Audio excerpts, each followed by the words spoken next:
मुजफ्फरनगर में त्रिस्तरीय पंचायत चुनाव को लेकर सियासी माहौल गर्म हो गया है। जिला पंचायत सदस्य सतेंद्र बालियान के नेतृत्व में कई प्रधान और संभावित उम्मीदवार कलेक्ट्रेट पहुंचे और जोरदार नारेबाजी करते हुए उत्तर प्रदेश सरकार से समय पर पंचायत चुनाव कराने की मांग की। प्रदर्शन के बाद प्रतिनिधि मंडल ने मुख्यमंत्री योगी आदित्यनाथ के नाम संबोधित ज्ञापन प्रशासन को सौंपा। मीडिया से बात करते हुए जिला पंचायत सदस्य सतेंद्र बालियान ने कहा कि वे अपना कार्यकाल पूरा होने पर इस्तीफा दे देंगे और किसी भी तरह का कार्यकाल बढ़ाए जाने के पक्ष में नहीं है।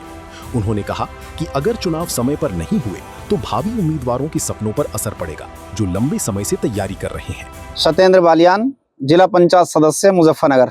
बताइए किस संबंध में आज हमने त्रिस्तरीय पंचायत चुनाव कराने के पक्ष में आज ये ज्ञापन दिया है कि गांव की सरकार जब तक नहीं बनती तब तक जो लूट खसोट पहले हुई थी 2021 में फिर होने के चांस बढ़ रहे हैं। तो हम नहीं चाहते कि चुनाव पीछे डिले हो, ये 1 साल के लिए 6 महीने के लिए घटे। क्यों हटाना चाहती है सरकार? क्या मजबूरी है सरकार के अंदर? क्यों बचना चाहती है सरकार चुनाव कराने से? तो जो अरमान लिए प्रधान बनने के लिए, जिला पंचायत सदस्य प्रमुख बनने के लिए आतुर थे, उनको तो बिल्कुल पीछे धकेल दिया और अब कह रहे हैं कि हम कार्यकाल बढ़ा के झुंझुना देना चाहते हैं प्रधानों को। हम वो झुंझुना का मैं विरोध करता हूं और मैं चाहते हैं कि हमारा पूरा जो भावी कैंडिडेट हैं पूरे यूपी के, वे चाहते हैं कि चुनाव समय से हो, न कि किसी का कार्यकाल बढ़े और न डिले चुनाव किया जाए। सरकार की तैयारी नहीं है चुनाव कराने की। जो ओबीसी आरक्षण लागू होगा उसका आयोग बनाया गया है, उसमें 6 महीने का टाइम दिया गया है। वो आयोग 6 महीने का टाइम होता है। अगर वो रिपोर्ट देना चाहे और सरकार अगर लेना चाहे सर, तो वो 15 दिन में, 1 महीने में भी दे सकती है।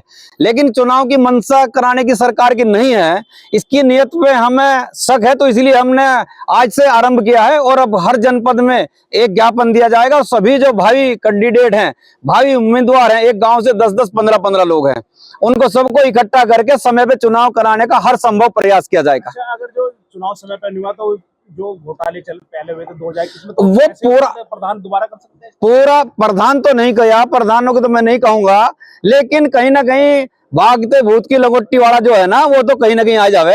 और कहीं ना कहीं अगर समितियों को दे दे, तो समितियों में इतना बड़ा भ्रष्टाचार हुआ था। मैं प्रधान था 2020 में और 21 में हमारा 20 में कार्यकाल समाप्त हो गया था। हमने कोई मांग नहीं की थी कार्यकाल बढ़ाने की, और न हमने कहा था कि हमें प्रशासक हमें नियुक्त करें। हमने कहा था कि नहीं, चुनाव समय से कराए। आज भी यही है कि जनता चुनाव कराना चाहती है, हर गांव की जनता चुनाव कराना चाहती है, लेकिन सरकार को कहीं ना कहीं डर है, अपना विधानसभा का चुनाव पहले कराना चाहती है और हमारा तीसरे पंचायत चुनाव को कमजोर करने के लिए वे सिर्फ ये इस तरह का नाटक किया जा रहा।